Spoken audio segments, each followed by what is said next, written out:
Guys, welcome to my new blog. स्वागत है new blog. तो गाइस, आज है मेरा स्कूल और कल थी नवरात्रि, जो कि ब्लॉग आ चुका होगा। छठी छाया वो ये वाला है चैनल, छठी छाया ब्लॉग वाला है। छाया की दुनिया वाले आ चुका होगा। और आज है माता रानी का दूसरा दिन, जो कि ये देखिए हमारी बड़ी माँ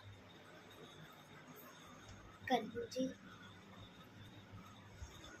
ये देखिए, ये कलश रखा गया है।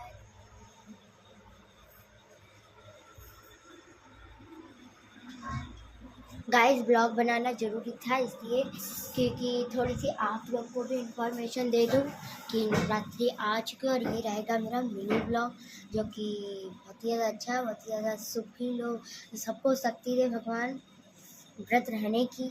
मुझको तो रहा नहीं गया इसलिए कि मेरा स्कूल था, स्कूल की छुट्टी थी। छुट्टी होती तो मैं रहती, छुट्टी तो नहीं थी तो मैं नहीं रही। और आप लोग भी ऐसे ही हंसते रहिए, मुस्कुराते रहिए। Bye bye guys. Channel subscribe कर दीजिए, लाइक कर दीजिए and love you guys. Bye bye.